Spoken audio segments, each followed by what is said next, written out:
తిరుపతి జిల్లా నాయుడుపేటలోని doctor BR Ambedkar బాలురు గురుకుల పాఠశాలలో 136 మంది విద్యార్థులు ఆహార కలుషితంతో అస్వస్థకు గురయ్యారు.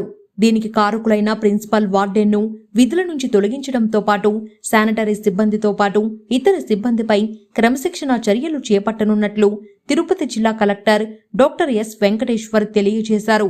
సోమవారం నాయుడుపేటకు చేరుకున్న collector Venkateswar Sullurpeta MLA doctor Nelavala విజయశ్రీతో కలిసి గురుకులాన్ని సందర్శించడంతో పాటు ఆసుపత్రిలో చికిత్సలు పొందుతున్న విద్యార్థులను పరామర్శించి ఆరోగ్య వివరాలను అడిగి తెలుసుకున్నారు.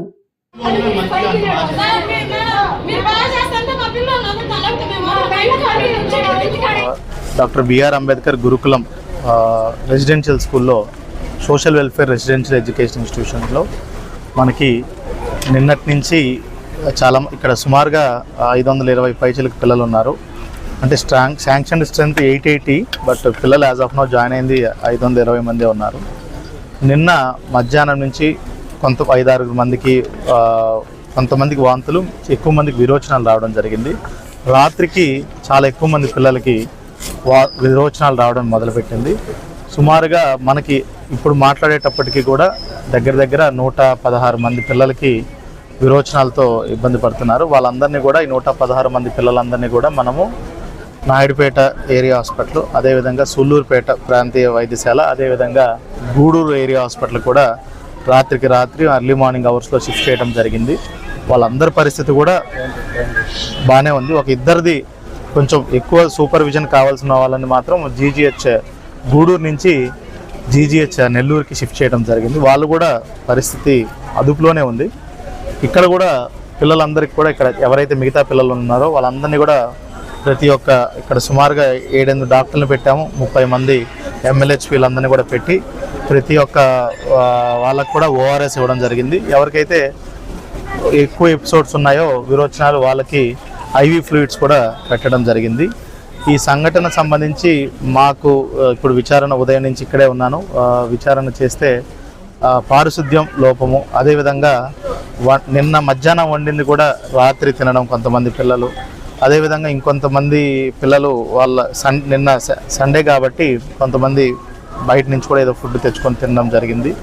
చూస్తే ఖచ్చితంగా మన ఏదైతే రెసిడెన్షియల్ అడ్మినిస్ట్రేషన్ స్టాఫ్ ఉందో ఇక్కడ వాళ్ళదైతే ఖచ్చితంగా అడ్మినిస్ట్రేటివ్ ల్యాప్సెస్ ఉన్నాయనే చెప్పాలి.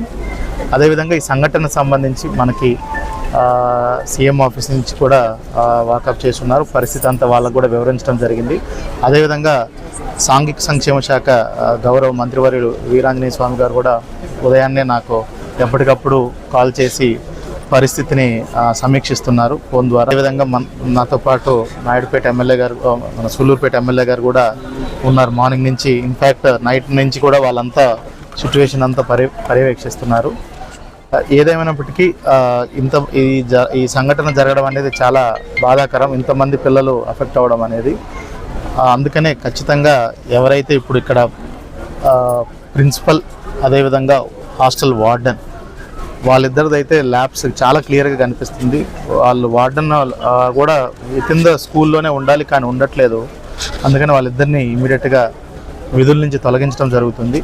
అదేవిధంగా ఏదైతే మనకి ఇన్ఫర్మేషన్ చేరవేయడంలో కొంచెం డిలే చేశారో హెల్త్ సూపర్వైజర్ వాళ్ళ మీద కూడా క్రమశిక్షణ చర్యలు కూడా తీసుకోవడం జరుగుతుంది. ఓవరాల్గా ఫుడ్ అయితే ఈ నెక్స్ట్ 2-3 డేస్ బయట నుంచి ఫుడ్ వండించి పెట్టడం జరుగుతుంది. వాటర్ కూడా ఎర్లీ మార్నింగ్ నుంచే మున్సిపల్ అధికారులు, అదేవిధంగా రెవెన్యూ అధికారులు కూడా ఎప్పటికప్పుడు శానిటేషన్ చేస్తూ RO వాటర్ కూడా ప్రొవైడ్ చేయడం జరుగుతుంది. ఫర్దర్గా కేసులు రాకుండా కూడా మొత్తం హెల్త్ టీమ్స్ అంతా కూడా డిప్లాయ్ చేస్తున్నాం. మొత్తం హాస్పిటల్ అంతా కూడా శుద్ధపరిచి ఎక్కడ ఎటువంటి కేసెస్ రాకుండా చూసుకొని చేయడం జరుగుతుంది. చాలామంది పేరెంట్స్తో, తల్లిదండ్రులు కూడా మాట్లాడడం జరిగింది. వాళ్ళు కూడా కొన్ని సమస్యలు చెప్పి ఉన్నారు మన హాస్టల్ది. దాన్ని కూడా పై అధికారులకి కన్సర్న్ HOD వీళ్ళకి కూడా చేరవేయడం జరిగింది.